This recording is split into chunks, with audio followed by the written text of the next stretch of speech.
Every system is perfectly designed to get the results it gets. Think about that for a second. Edward Deming.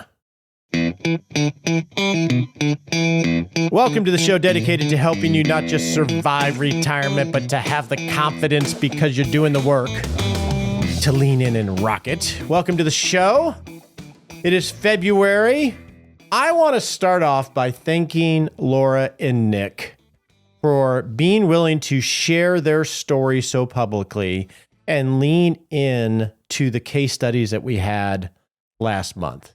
Seriously, guys, thank you so much. And thank everybody for the kind words and the suggestions and the encouragement to both of them.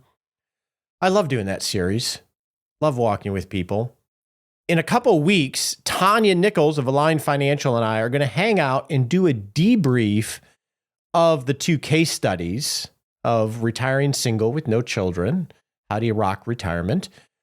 We want to have you participate. So in our 6-Shot Saturday email, we're going to share a link to a form where you can share your resource, your wisdom, or your tips on how to rock retirement if you're single with no kids. If you have anything that might inform that journey, whether it's how to travel alone with confidence or groups that you can travel with, if it's on powers of attorney or trustees for later in life and managing healthcare, anything that you have found or have seen that is helpful, we'll try to incorporate that into the debrief show.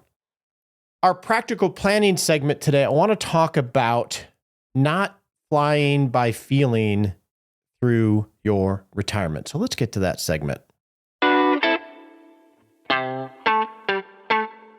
I don't know if you've noticed, but there's been a lot of change happening around here. A few weeks ago, we had the announcement of the Chinese AI engine Deepseek. I think it was on a Monday, and we saw the S&P 500 and NASDAQ market go down by over 1%. We saw segments of the technology market specifically related to AI development go down by 10+%.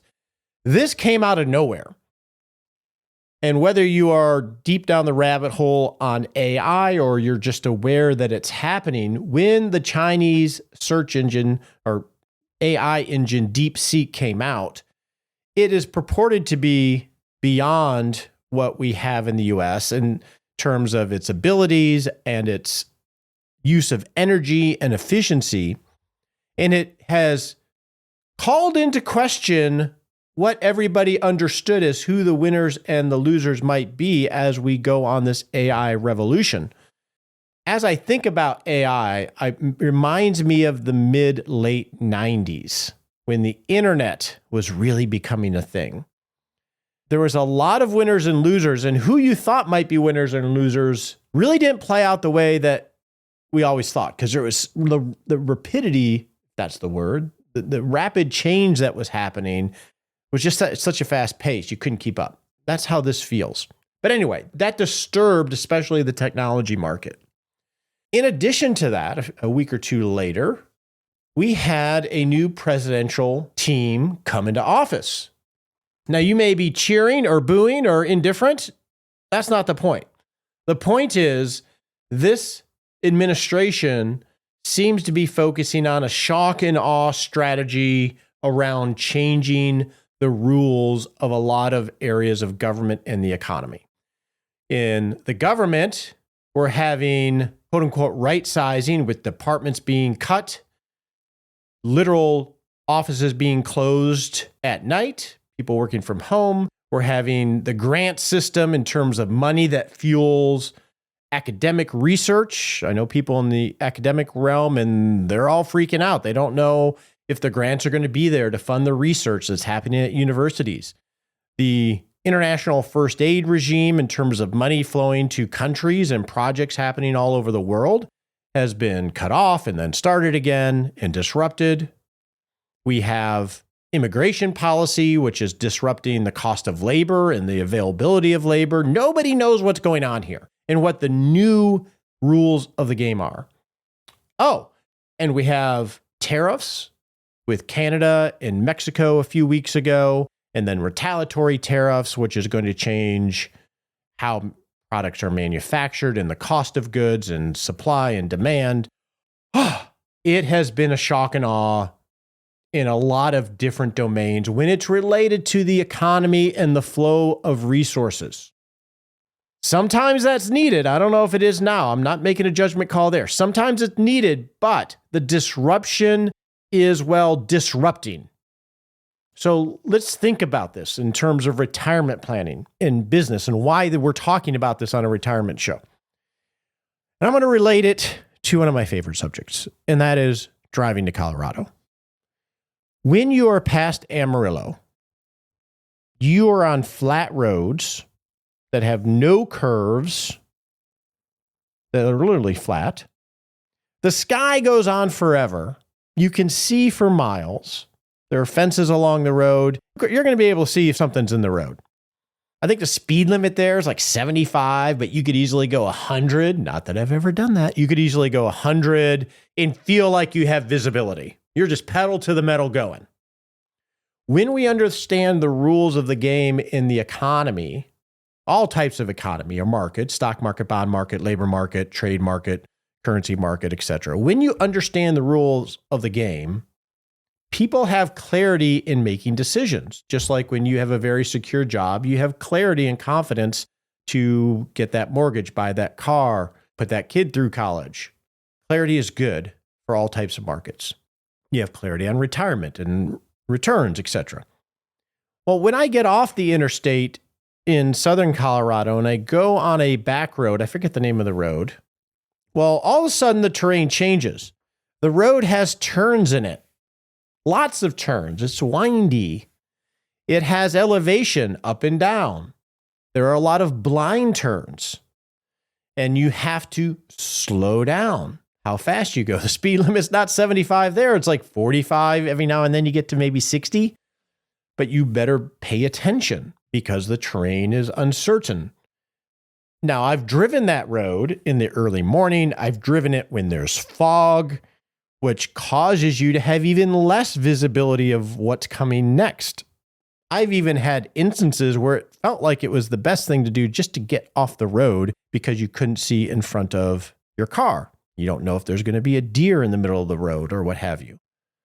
Well, when you have a lot of change in the labor markets, in trade, in the economy, in what the direction of AI is going, it's like driving on a windy, curvy road in fog. Everybody slows down. And the way slowing down happens in an economy, because there's no visibility, is I better keep my job. I better not ask for that raise. Maybe I wait on my mortgage. Maybe I slow down in building that plant and committing capital to production because I don't know what's happening. I don't know what the rules are yet. Let me wait and figure out what the rules are. We've been through these periods before. The reason I am bringing this up is because we seem to be in a season of that at the moment. I have no clue how long this season is going to happen, but there's a couple things that this uncertainty causes. One is volatility. Prices are uncertain, so they go up and down, and it's very difficult to price, so we may see volatility in all sorts of markets. The second thing is, psychologically, and this applies to you and me on managing our assets and making life decisions, we go from being on our toes and leaning forward because we have visibility, pedal to the metal, to getting on our heels and getting a little bit more pessimistic and caution, pedal on the brake, because we don't know what's going to happen next. Do I retire right now when there's so much uncertainty? Maybe I better keep this job because the job market's uncertain. I don't know. So psychologically, this can make us much more conservative or fearful, which can increase the possibility of unforced errors. And unforced errors can destroy your financial life and your retirement. So we don't want to fly into retirement just by our gut. We don't want to be flying by our gut. We don't want unforced errors. So when we think about decision making, compounding is an amazing thing. It's an amazing thing in markets, but we want to focus on the quality of our decisions and the consistency in which we make those decisions. That's how you build a great life, is improving the quality and improving the consistency. Unforced errors can ruin a retirement, and they are more likely to happen when we're super optimistic or we're worried. So, what are some causes of unforced errors in general? Well, lack of focus and distractions. A lot of distractions out there. Overconfidence or complacency, fatigue or stress, poor preparation for times of stress, impatience, miscommunication, lack of consistency. All of these are causes or contribute to unforced errors. So your job as you navigate into or in retirement is to manage against these things that can contribute to unforced errors. And we see this all the time in the studies from a behavioral finance perspective. I'm having a hard time with my words today. When markets are under stress or going down, what happens? We see people sell. We see people market, quote unquote, safe products. Buy this and all the pain and fear will go away. And we see people buy those products. Just like when markets are winning, we buy. We buy as things go higher. We see people market products that say, hey, I can get you even more growth. You can go even faster. And we buy those things. Over and over, we as humans are prone to making these unforced errors during times of stress or major optimism. We live in a world where what is important in planning is thought to be trivial and boring. And what is actually trivial is thought to be profound. A case in point is a new book, I think it's called The Holy Grail of Investing, that talks about private equity and how this is the diversifier, how it's coming down markets so you don't have to be as a sophisticated investor, et cetera. Had a conversation with a client the other day and he was asking me about, hey, I read this book, The Holy Grail of Investing. Should we be in private equity? What do you think about this? And I went on a little bit mini rant. I'm going to not do that right here. But private equity, when it comes to your retirement, is trivial. It's not even worth talking about. This is something that is marketed and put out as profound when it's really not something that's even worth discussing unless you are massively overfunded and you're trying to build wealth for multiple generations and you have lots of zeros behind your numbers. Unless you're in that realm, which almost none of us are, it's not even worth discussing, period. And the fact that it's marketed and attractive is a great illustration of the trivial becoming profound. It misses the entire point of what real retirement planning is and how to allocate assets to fund a life, which is the whole point of the process. Okay, small soapbox, but not quite as deep as I went before. My point is here, you should not fly your retirement by gut. And if you use an advisor, they should not be flying your retirement by gut and instinct. That's a horrible way to fly a retirement plan. That is going to increase the possibility of unforced errors, and it could cause you to miss opportunities to extract more life out of the resources and time that you have. So what are some signs that you are not following a good process, whether it's your process or your advisor's process?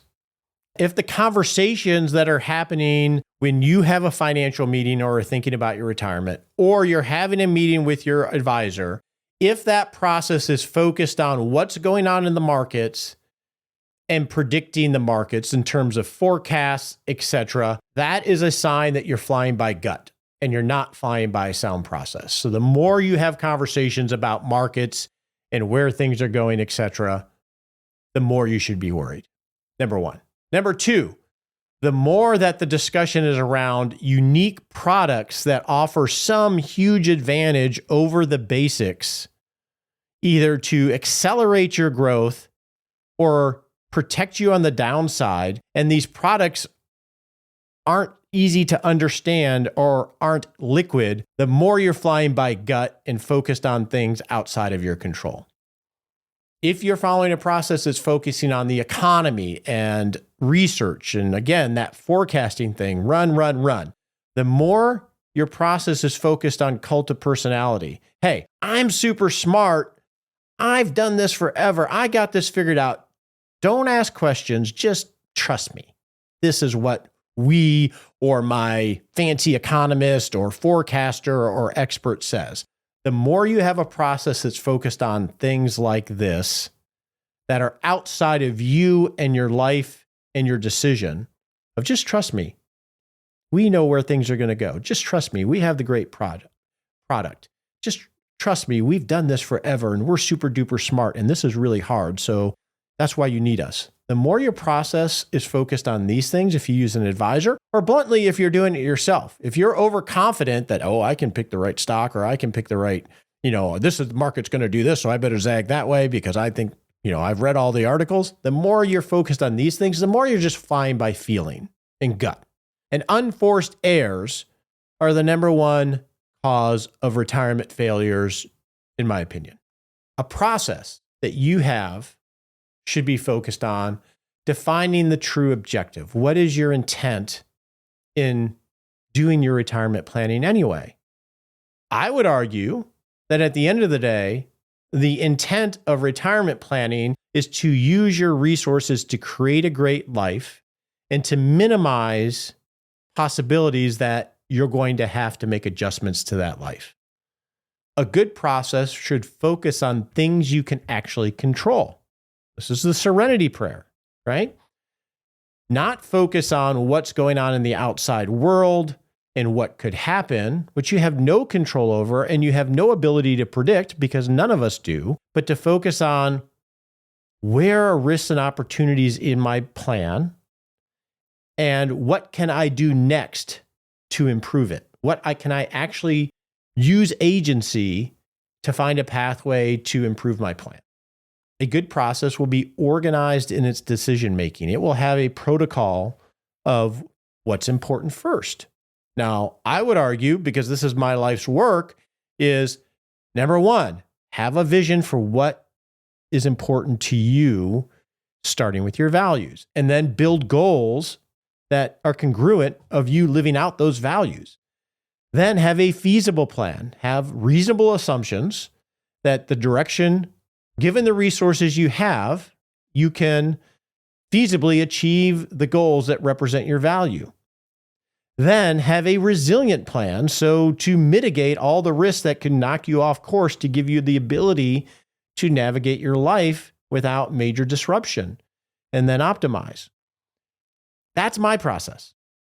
There are other processes that are just as valid, but the key is to have a process so when you get excited or when you get fearful and uncertain, when COVID happens or the major disruption right now happens, we have a mooring for organized decision-making, which will help us be more consistent in our decision-making. But right now, or like in COVID, that's when they really pay off because this is boring stuff that we don't want to make trivial.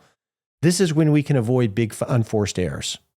And we all maybe did it a little bit or knew someone coming out of 2008, sold everything, never got back in. Same thing with COVID. Had drastic decision makings. They were unmoored and they were operating without a process. They were operating by gut. And that's how you blow up a retirement. Now, what should that process be? Well, I talk about that every week on here. I'm not going to reiterate it again here, but I think this is an important time to drive this point home. Now, next week, what we're going to talk about is resiliency. And I'm going to pound the table a little bit that now is probably a good time to make sure your plan is resilient. All right, I'm going to put my soapbox away, but this is important. Now we're going to go answer some of your questions. Now it's time to answer some of your questions. I'm a little motivated right now. The results show, I don't know if you listened to Nick's and what he's going through.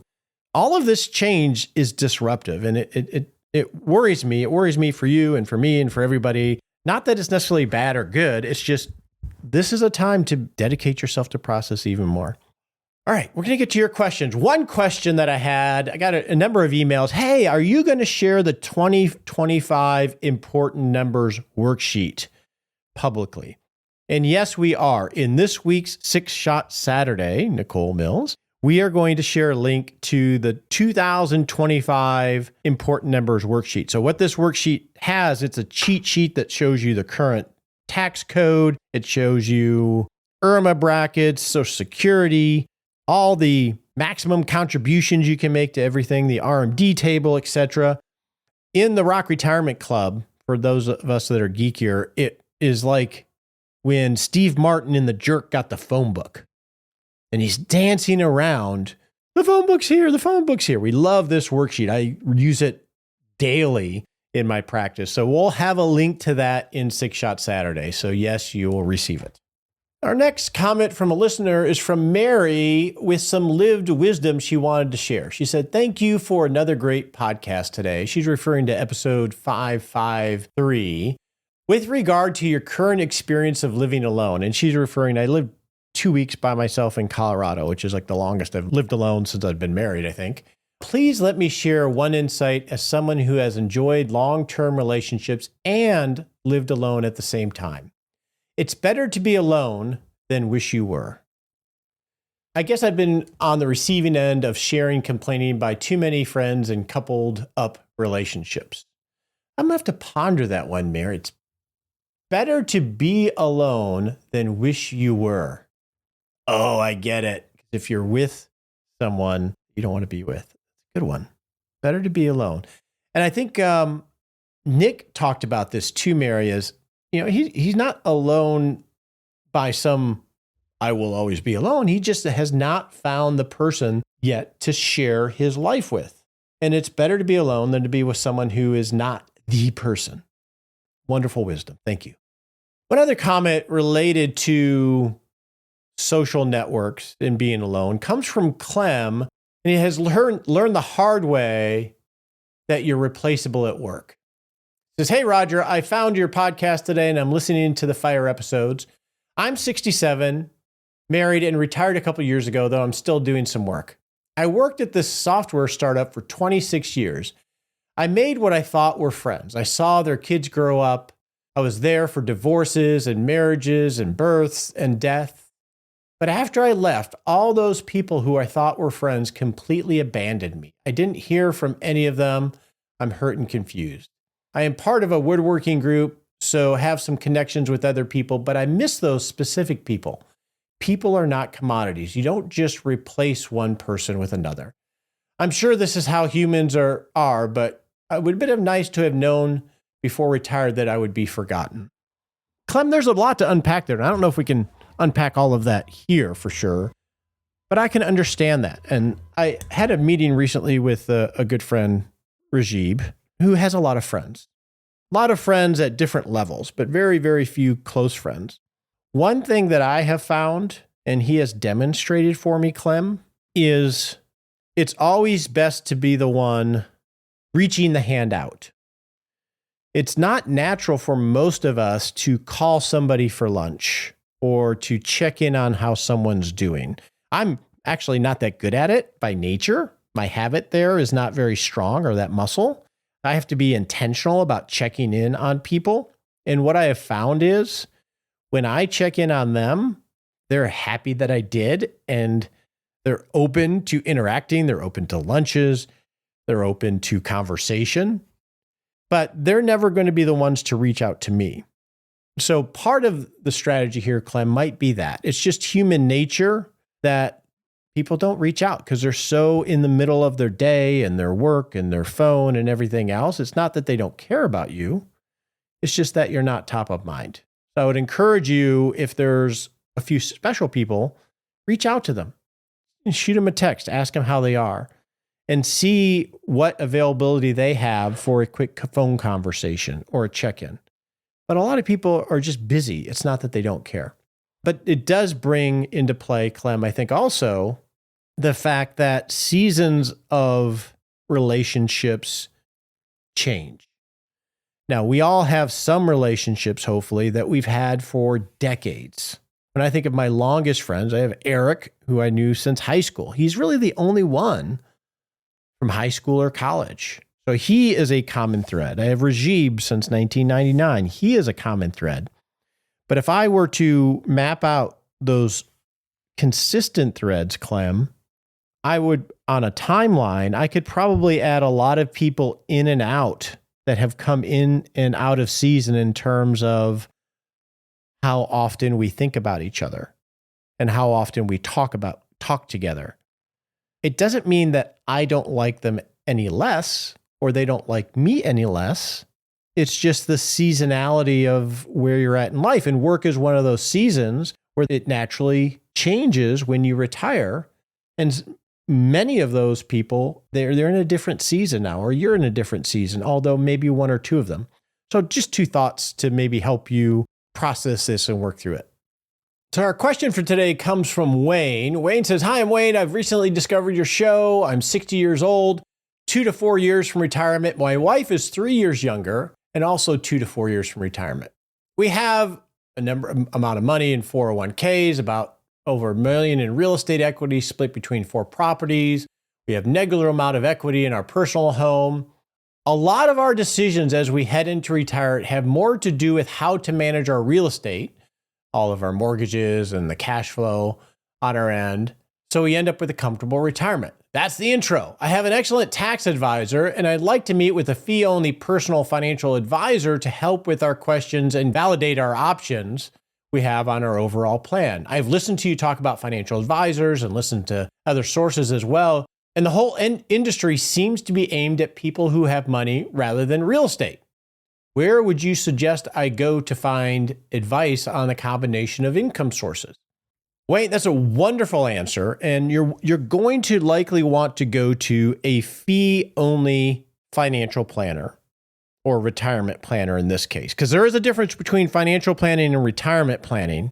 Almost all of us are trained, if we're a CFP, in accumulation, general financial planning. But I would argue that retirement planning is a specialty that has its own advantage or risks and opportunities that need to be understood beyond just simply being a general practitioner.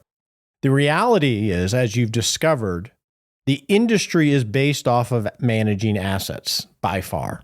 And that leaves a gap for someone like you that is looking for a decision-making partner in addition to their tax advisor to help validate decisions and think through these things when you have real estate or other types of private assets. So first, you want to look at someone that's fee-only. And there's a national fee-only association, which only allows people that are fee-only to be a member. It's the National Association of Personal Financial Advisors, NAPFA.org. That would be a good organization to begin your search.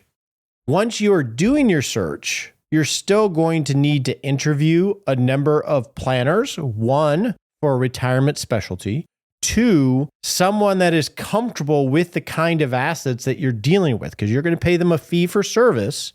Because even fee-based financial planners are still primarily trained on public market type of assets. So even though you found someone that could maybe advise for a flat fee or an hourly fee, they may not have direct or enough experience in dealing with managing rental properties or balance sheet type of business decisions. They may still only have enough experience in managing public markets. So you're just going to have to do a lot of research to find someone if you're looking for a financial planner or retirement planner to help validate those decisions, because they're few and far between relative to the thousands of generalist financial planners out there. I would also say maybe lean into your tax advisor to quasi play that role to be your decision-making partner, since they're going to have better experience in dealing with these type of properties. They've had probably other clients that have bought and sold properties, that they may have the financial acumen to help validate some of your retirement decisions. But that's some pathway to begin the journey.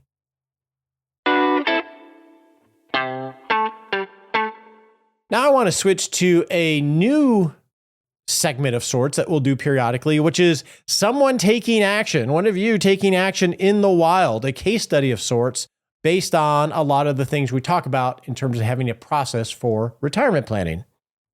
Had an email come in from Todd telling me about all the action that Todd has taken much of it based off of things that he's heard on the show. And so this involved Todd hearing things and integrating certain things into his plan and discarding other things that weren't applicable or that he already did. So I'm just going to read Todd's case study of taking action in the wild. Happy New Year, Roger. I wanted to give you a detailed thank you by encouraging action, not just head knowledge. You helped me make some positive steps in 2024. Here is a partial list. Number 1, I started a health savings account in my wife's name since she is 5 years younger and we can fund it longer. I was not eligible for an HSA until now. Awesome. Now, make sure you take the next step. If you're paying healthcare costs out of pocket, Todd, and you're planning on having this be a long-term asset, make sure it doesn't sit as cash. I would treat this like a Roth or a longer-term investment account.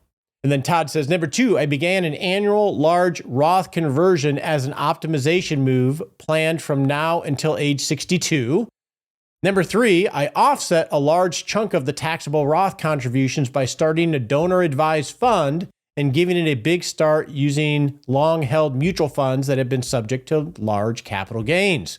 Wow, I love that pairing of strategy. Awesome, Todd. Number 4, I opened Roths for my 2 adult kids, but still in higher ed, and funded them maximally myself. Awesome. Don't forget to tell them that you did this so they can say it on their taxes. I forgot that one year, believe it or not. That's awesome. All of the things that you just talked about too, Todd, pre-assumes that you have a plan of record, so you actually feel comfortable doing these moves from an optimization standpoint, which is awesome. Number 5, I have kept my financial planning in its place alongside spiritual, physical, and relational health. That's awesome. And number 6, biggest of all, Todd says, you achieved your goals by giving at least this one listener the confidence to actually retire. At age 58, and my wife is 53, this seemed a bit daunting, but I was totally prepared mentally and financially. My job has become very stressful and unenjoyable. So we took the big step on December 20th, 2024, with my last day at a very long career. Thank you again for all you do. It's making a big positive impact on people's lives.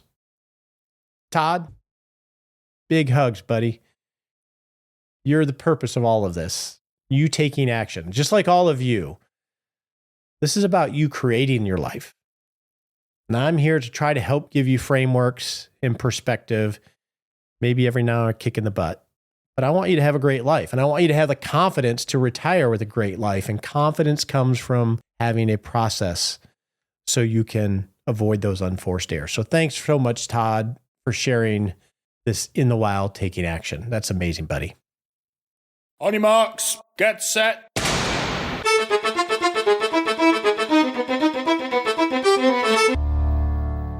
And we're off to take a baby step that we can take in the next 7 days to not just rock retirement, but rock life. All right, in the next 7 days, grab your favorite beverage, sit down with a piece of paper, and write out as specific as possible the pillars and the steps in your retirement planning process. Write out what your process is. Maybe you've never done this before. Look back at how you've made decisions. When you're thinking about retirement planning, what steps do you go through? How often do you have those steps? And who's involved in those steps? And what are the things that you talk about? Either internally, with your spouse. If you have a financial planner, what are the things they talk about? What's the agenda that they bring?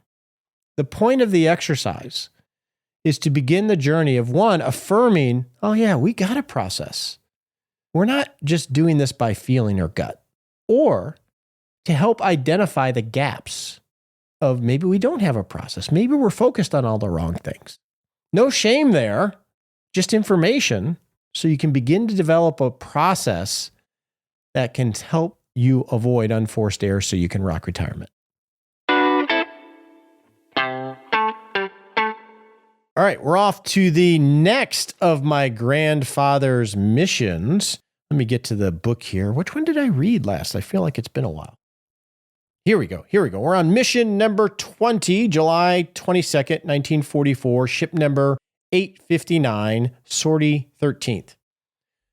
As an aside, I was thinking about this the other day. It's 2025. I graduated high school in 1985. That is 40 years ago. And I was thinking, when I was in high school and graduating, 40 years prior to 1985 was 1945. Just a year after this mission on July 22nd, 1944. That really set me back. Wow, when I was graduating high school, 40 years prior was World War II. That felt like ages ago when I was in high school. And now I'm 40 years past high school. Holy cow. Anyway. All right. Back to Zygmunt's diary. Target Romano Americano, it says. Oil refinery in Romania. Results unknown because of smokescreen, flak heavy, intense, concentrated, and accurate. In other words, plastic flak. Escorts were P-51s, carried 6 1,000-pound bombs. Mission was 7 hours, 50 minutes. Altitude 25,000 feet. The opinions voiced in this podcast are for general information only and not intended to provide specific advice or recommendations for any individual. All performance reference is historical and does not guarantee future results. All indices are unmanaged and cannot be invested in directly. Make sure you consult your legal, tax, or financial advisor before making any decisions.